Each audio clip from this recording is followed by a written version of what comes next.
Okay. Bismillah ar-Rahman ar-Rahim. Assalamu alaikum. Welcome again to chapter 2, and we are in part 2 of chapter 2. And in this part, we will mainly deal with the first application, which is the infinite square will. And just let's do some review or recallment from the previous part. We said that our goal in this chapter, which is chapter 2, is to solve the Schrodinger equation. In particular, we need to solve the time-independent Schrodinger equation. We saw previously that if you have the solution for the time-independent Schrodinger equation, you immediately you have the solution for the time-dependent Schrodinger equation, and that was a very, very important concept for the Schrodinger equation. And we saw that in this chapter we'll deal with different potential v of x, and we will assume that v is just a function of the position.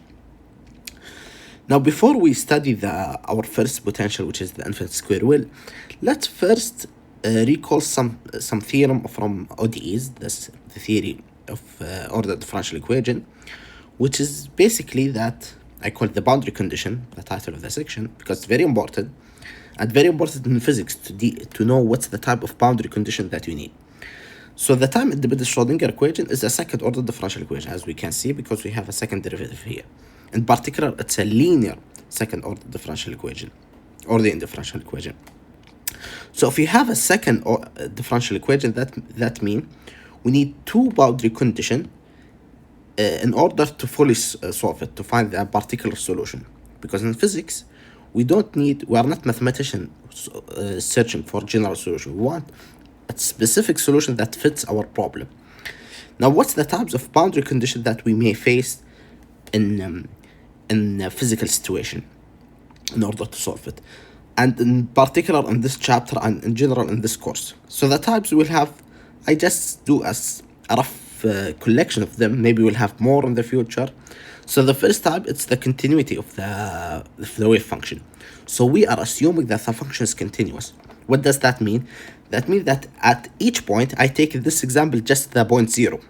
So at each point, the left side of this point is equal to the right side, okay? Or the opposite, the left side is equal to the right side.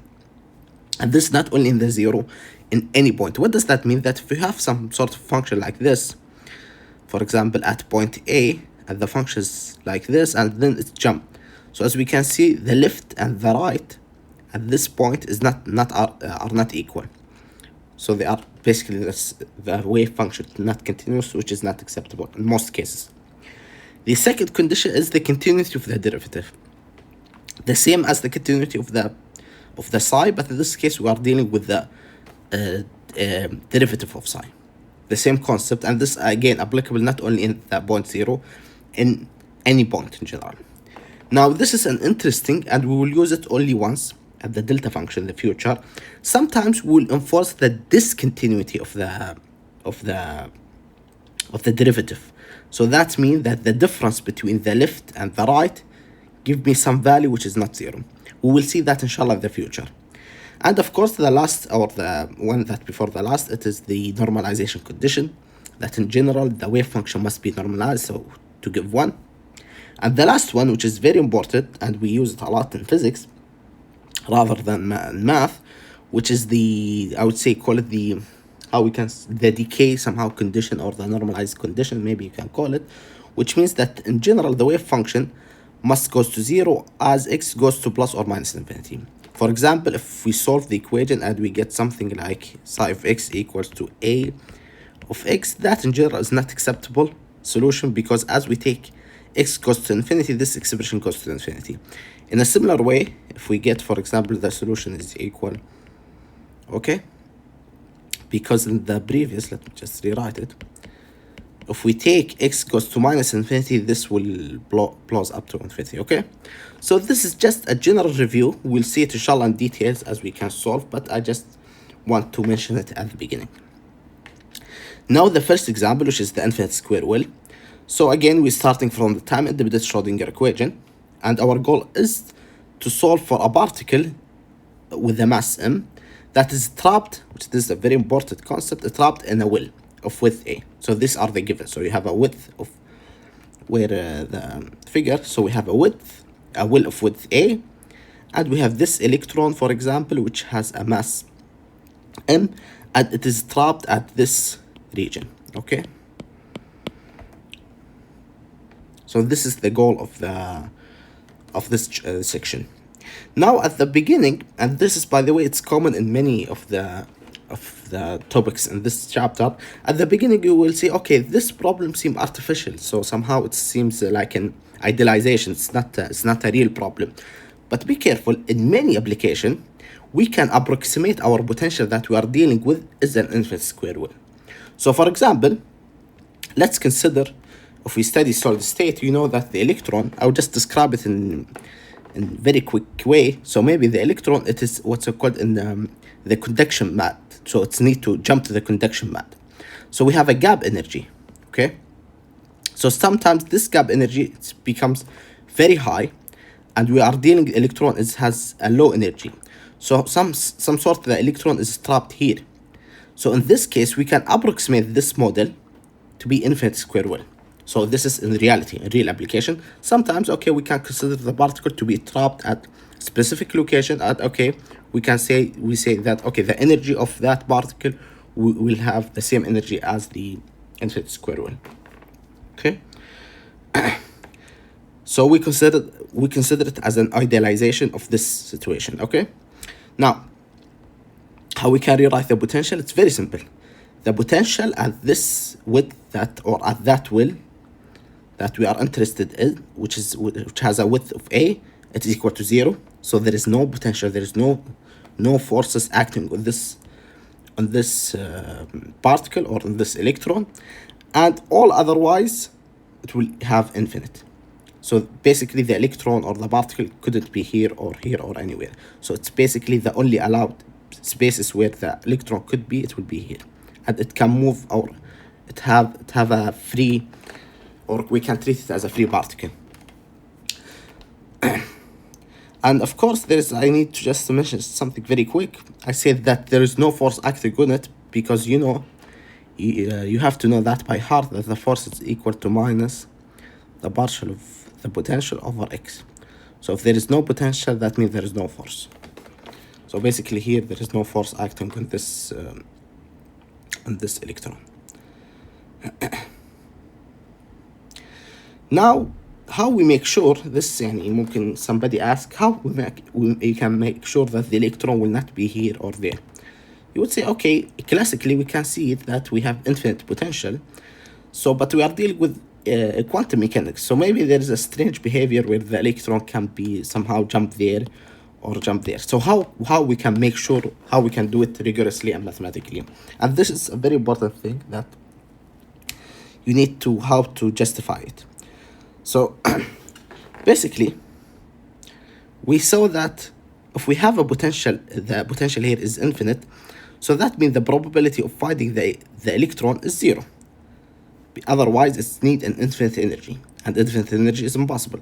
So that means the probability of finding it, for example here on the left hand side, it is from minus infinity to 0, and this is the probability, right, is equal to 0. But if this expression is equal to 0, that means this is a theorem from mathematics, from real analysis. I will not do it because the function is continuous. So that means immediately that the psi is equal to 0. So now we show that the psi is equal to 0 and this interval, which is from minus infinity to 0. Now how about this? We do exactly the same approach. So we know that the probability from a to infinity is equal to 0. So impossible to find the electron here. So that means that psi is equal to 0. Sorry, there is a typo here. Should be equal to 0 on that range. So we conclude the psi, that the wave function is equal to 0 here and equal to 0 there. Okay.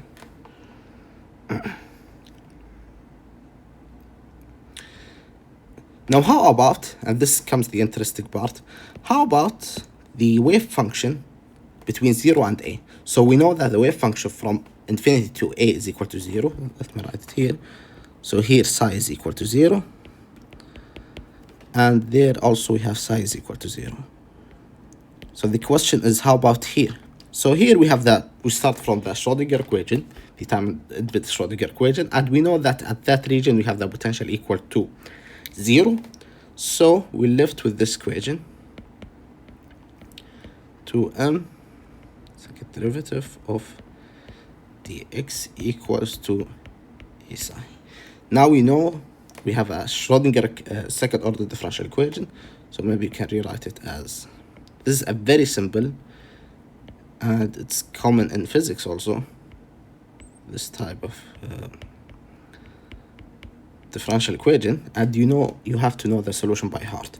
So the solution, maybe you can rewrite it as something like minus k squared psi. So we introduce a new parameter, which is k, and basically k is equal to the following, 2m e over h squared. Now usually k must be positive if we introduce it, okay, because we are dealing here with k squared. So k usually is positive. I will not write it, but usually is equal to a positive quantity, and indeed we can see that we are dealing with a positive energy. Now why the energy is positive? Maybe let me write it here. The energy must be always larger than the minimum potential. So that means, otherwise we'll have a, because just let me write it here. I know that the total energy equals to the potential plus the kinetic energy. So if we solve for the kinetic energy, E is equal to minus V. So that means that V must be at least equals to the V. So that means E must equal to it's greater than the minimum value of the potential. Otherwise, we'll have a negative kinetic energy, which is impossible. So that means the energy must be positive. So we have indeed K is positive. So K indeed is positive. Okay. So now the solution of this type of equation, it's very important to know by heart. It can be written as, this is the general solution, some constant A sine K, the one that we introduced it, X plus B cosine Kx. So this is the general solution. Now we need to find the A, these coefficient, because this is a general solution, but as I mentioned previously that we are physicists, we need a particular solution, a specific solution. So how we can get it? It's very easy. We basically apply the condition. So what are the boundary condition? I'll write it like this. So this is the boundary condition. So the first boundary condition that usually we apply it is the continuity of, so let me write it like this, of the wave function. Now let's see. Where do you think that we need to check the continuity of the wave function? I believe it's clear. We need to check with the critical point, I would say. So the critical point are what? Are this point, 0, and A. These the points where we need to ensure the continuity of the function. So we check the continuity at, at x equal to 0. So what does that mean? That means, let me choose this one, that x from the left is equal to the x at 0 from the right. So what's the psi of x from the left? So we say that psi from the left, here it is, it's equal to 0. So this is equal to 0. Now what is psi at 0 from the right? So we have it. So it is here, the value of the psi at this region, but we just solve for it. So we take this expression and we substitute it at 0. So it will be b cosine at 0, it will be just b. So from here we conclude that b is equal to 0. Very good. Now we check at the second point, which is the point A. So at x equals to A,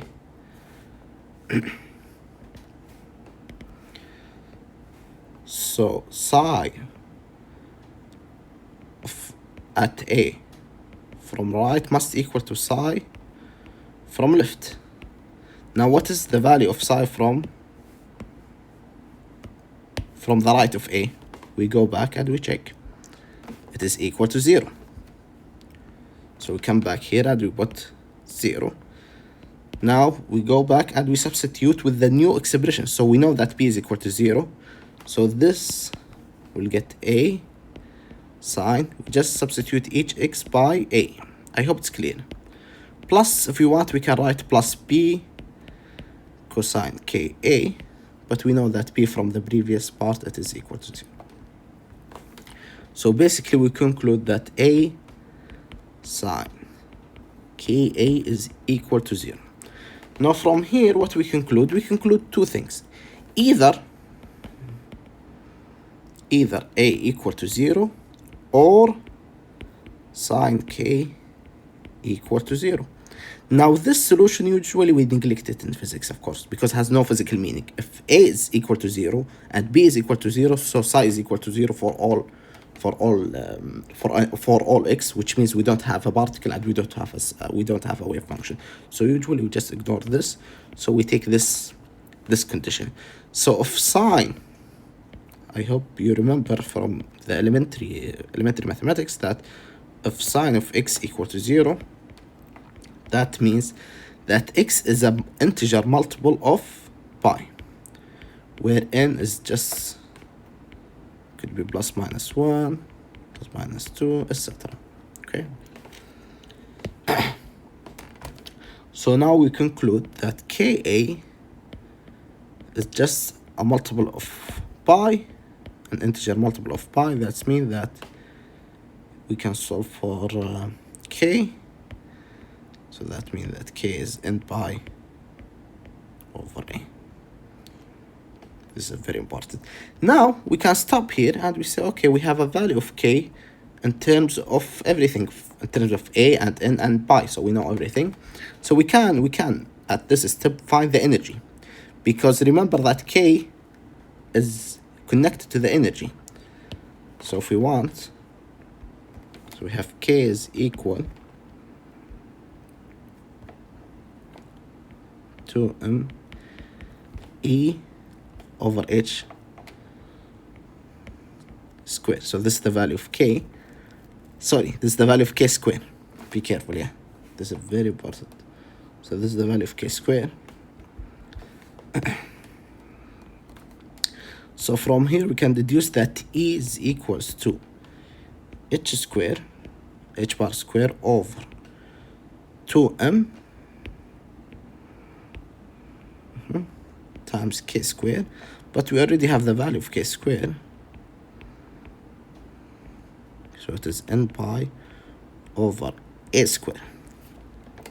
If we simplify it, we can get n squared pi squared h squared over 2m a squared, and this is the famous formula for the eigenenergies for an infinite square well. So just I will rewrite it again. So the eigenenergy as a function of n is equal to h squared over 2m squared. Okay, so this is, we get it from just the quantization of k. Now what we need, so let me just rewrite the solution. So psi is equal, we say that a sine, let me just write it as kx, right? But we found what is k. K basically it is n pi over a x. I would say we're almost done, but what we need to specify what is a. But how we can specify what is a? Basically we just apply the normalization condition. So let's do it, because we are almost close. So we need that psi squared dx is equals to 1. But psi squared is just a from 0 to a. Of course, we can say that it's from minus infinity to infinity, and you take from minus infinity to 0, which is equal to 0, and from a to infinity, which is equal to 0. But I will just do the shortcut and I will write it from 0 to a. So it will equal to sine squared, so dx of course, a very important identity in also elementary mathematics, which is sine square x is equal to half 1 minus cosine 2x. This is very, very important and used a lot in the future, inshallah. So we get that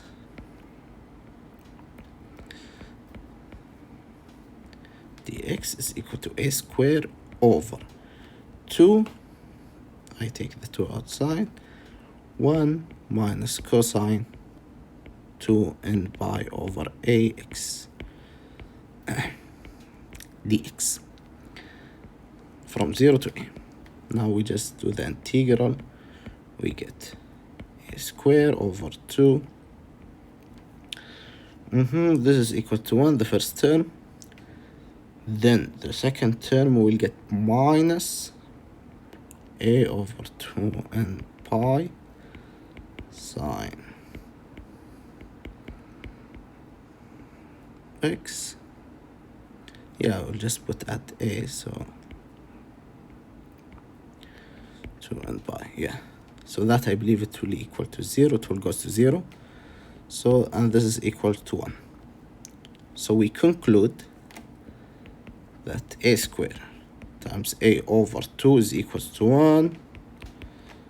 So a square is equal to 2 over a. So a is equal to the square root of 2 over a.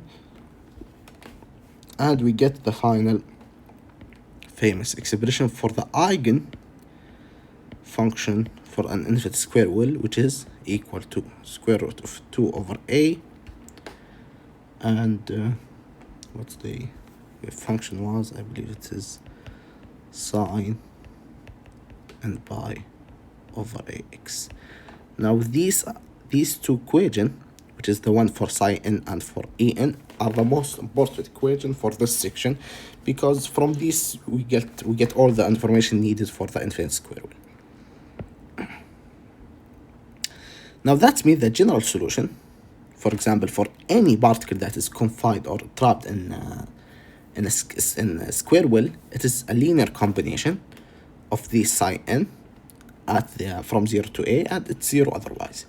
It's very important that, okay, we get sine and we get the eigen-function are sine, but in general we could have different linear combinations. So one of the examples that is solved in the book, I believe, yeah, it was some sort of like this. So we have this function or this wave function that represent a particle that is confined to a wheel of width a, although it's not sine, but can be written as a linear combination of sine function. This is a very important idea, and I believe we discussed it in at the very beginning of this chapter. So as we can see, these are the two important equations in this section. There is a beautiful remark that if we take the difference and we divide by the original value, so basically we take the relative difference or the spacing between the energy, must tends to 0 as we take n goes to infinity. So this is of course a feature for any quantum mechanical theory, that as we take n goes to infinity, eventually we go to the classical theory, because in classical mechanics we know that the space between the energy is continuous, so we don't have E1 and E2. So E, we have E, and the next is E plus some differential or some infinitesimal change, but we don't have the discrete change.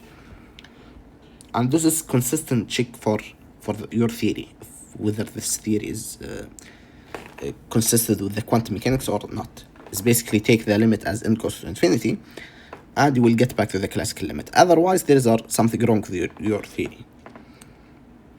Now, the most important two remarks about these eigen-energies and eigen spaces for this potential, that they are orthonormal, and we can find this C, which is the expansion coefficient, this one, basically using this formula. So it's an interesting exercise to show these. First of all, try to pause the video and show them by yourself. Of course, there's just a small remark that I want to say. Inshallah, we will show that in maybe chapter 3, that this feature which is the orthogonality and the normalization. It is a feature, and also finding the constant. It's a feature for all quantum mechanical, for all quantum mechanics and quantum mechanical potential ability. So this is a generalization basically for anyone, but now we will show it only for the infinite square well, just to warm up for the future, inshallah. So what we need, first of all, let me assume that m is not equal to n. Now why? Because we already show it. We already show the case for n is equal to n, which is when we consider the square and we find a. So I will not just repeat the derivation here. So I will assume that m is not equal to n. So in this case, let's consider. So let me just make the bigger a little bit. So now let's consider. Now my goal eventually to evaluate this integral, but I will just cook the thing that I need. So I will I will calculate psi m times psi n, which is equal, so psi m is equal to, I'll do something which is 2a. Of course, we have square root of 2a from psi n at square root of 2 over a from psi m, but when we multiply them, the square root will go. And psi m theta, allow me to write theta, and psi n theta, where theta is basically it is by x over a. Okay, just let me show you what's the expression. So I define theta to be this one, sorry, without the n. So it is pi over a times x, of course. So pi over a times x. So this is the theta, just to make my life is simpler. Then of course at the end I will recover it. So psi m psi n, and here the thing that I will do, first of all, let me consider this. So sine m theta sine n theta. Of course, there's formula to how to rewrite the product of the sine and the product of the cosine, but for me, I like to do it from scratch. So basically, I can rewrite it as half. So we divide it by, تقسمها half sine n theta plus sine m theta sine n theta. So I didn't write anything. And can accept 1 is equal to 1 is equal to half plus half. So I decompose it. What's my goal? You will see now. And I will add some term and I will subtract. This also from my right, صح? So I will add half cosine m theta, cosine m theta. Now I need to subtract the same quantity plus cosine m theta. I hope you see where I'm going.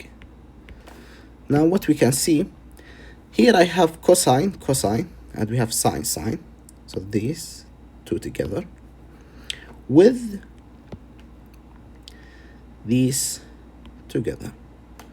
So eventually I will have, let me write it explicitly, I will have half. I will take now the yellow, so I will have cosine m theta cosine m theta minus, plus sine m theta sine m theta minus, I'll take now the pink, cosine m theta cosine n theta minus sine m theta sine n theta. So now the first expression, this one, I'll take the half as a common factor. Now the first expression, you have cosine plus sine. So we know that it is cosine the difference, that's it, theta. And we have here minus. Then we'll have cosine minus sine. So it is cosine the sum. Okay.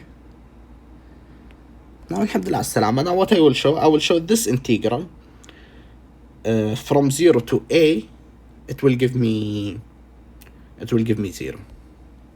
So just I will neglect the prefactors. I will just consider from 0 to a cosine m minus n theta minus cosine m plus n theta dx. Of course, the x is hidden in the theta. So that is equal to sine mn over mn theta. Should I write theta or recover it? I will recover it now. So it is pi x over a minus sine n plus pi x over a. Of course, here I will have also some free prefactor, which is a over pi, and here I will have a over pi, but I don't care about it. Let me take it as a common. Now from 0 to a, so if we substitute, so I'll have sine mn, some prefactor I will call just c, some constant. I don't care about the constant for now. And if I put x is equal to a, so I will get pi minus sine, another constant, sine mn times pi minus, so this is the integral when I substitute at a, minus, now if I put x equal to 0, sine 0 is 0, sine 0 is 0, so I will get just 0. So now I will neglect it.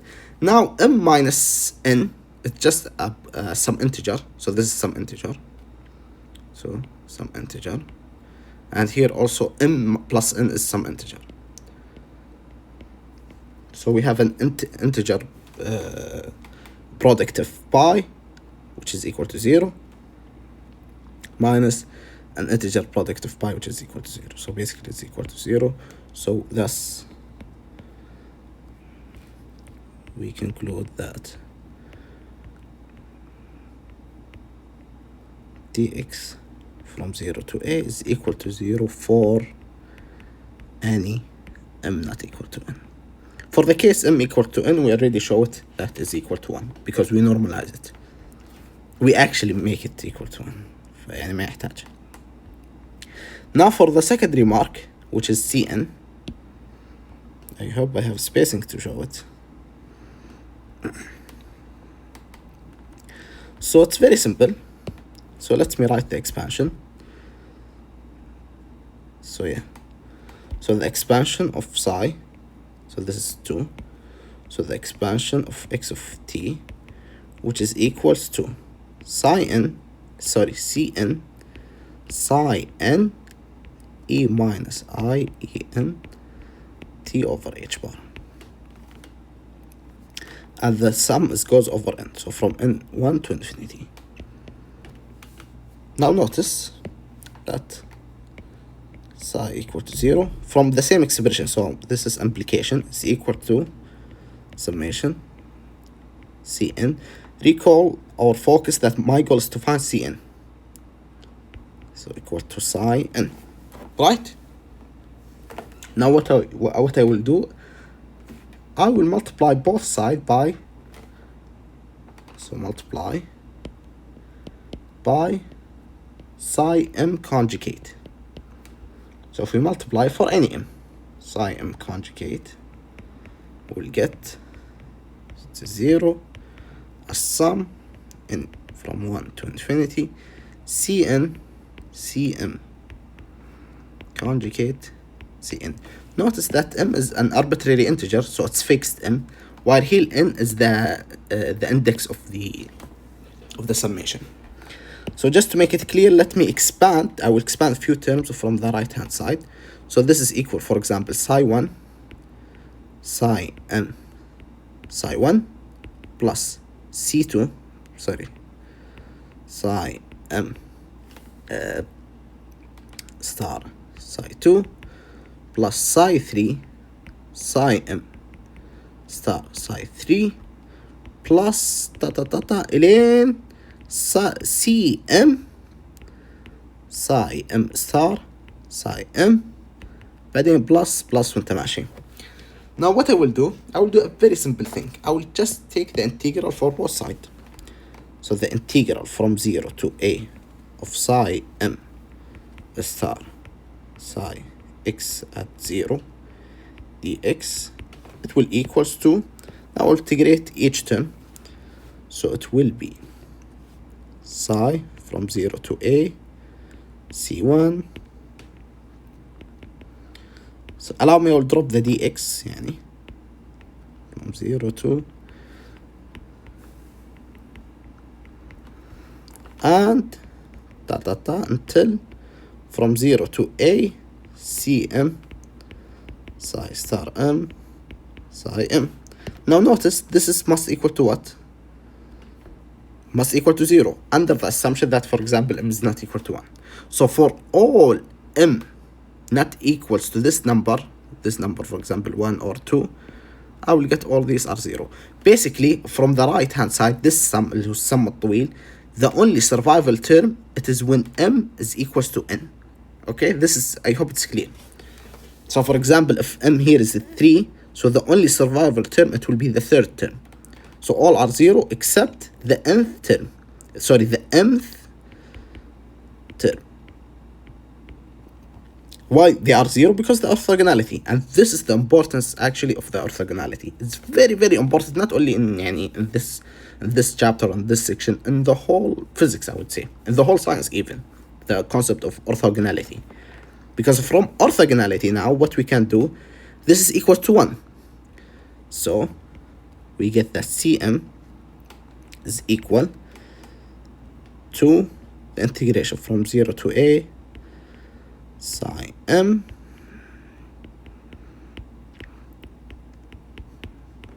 dx.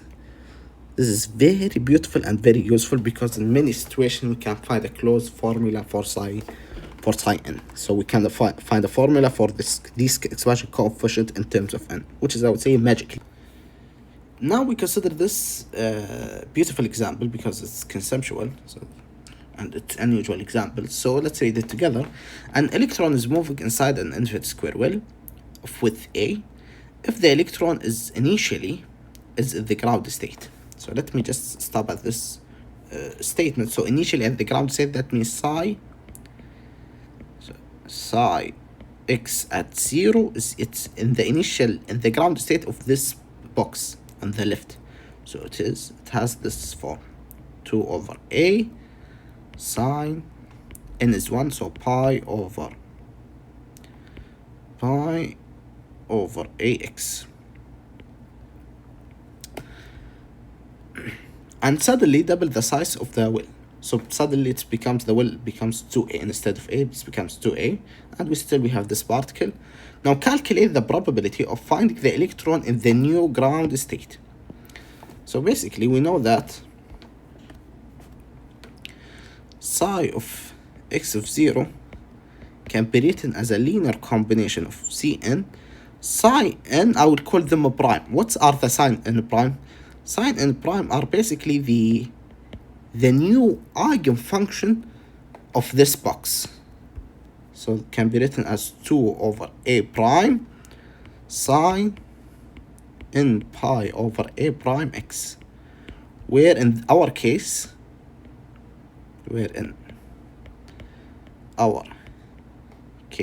a prime is basically 2a. But for example, maybe in the exam comes and a prime is equal to 4, or maybe ask you for a generic formula in terms of a prime. So be careful here. Now what we need the probability of finding the electron in the new ground state. So what is the probability of the new ground state? It is a fancy word of saying C1 square. So we need to find C1 square. How we can find it? Let's just rewrite it. So C1 is, we apply this form. So it's from 0 to 1 psi 1 prime, because it's asking the probability in the new ground state. Of course, I will not take the conjugate because it's real, times the psi at 0 dx. Now, what is the new one? It's from 0 to a 1 over a. I hope clear why it's 1 over a, because a prime is 2a and 2 with 2 will cancel. Sine n pi over 2ax sine n pi, times the initial one, which is, I will write it in the red, 2 over a sine x over a. Now we work it out. So it will equals to square root of 2 over a, the integral from 0 to a times this. Now I will use the formula, which is half cosine the difference. So we have the difference here is what? We have half this quantity minus 1 of this quantity, so it is minus half, but the cosine is even function, so I will just write it as minus over 2a. I hope the argument is clear. If it's not clear, just work it out. It's just this subtracted with this. Minus the sum, so it is cosine. The sum, it is 3 n pi over 2. Yeah. Sorry, why I'm keeping in here? There's no in. Yeah. Because we are taking 1, so it's the ground state over a x dx. So we'll have 2 over 2a, and if you do the integral here, let's do it. So I will get sine, so 2a over pi sine x minus 2a over 3 pi sine 3 pi over 2ax from 0 to a, so this is equals to, of course these are sine, so when I put 0 they are 0, so I will take just for 2 pi. Now if I put x equal to a, I will get pi over 2, so sine pi over 2 is 1, minus 2a over 3 pi. I will get here minus, so yeah, multiply 3 here, I'll get 6, so I will get eventually 2 over 2a, 8a over 3 pi, 8 with 8 will, a with a will cancel, 1, and this is 4, so 4 square root of 2 over 3 pi. So let's calculate it together. So I'll have 2 times the square root of 2 over 3 times pi, and we get 60%. So 60% is the probability of finding the particle in the new ground state. And that's it. Inshallah, see you in the future with another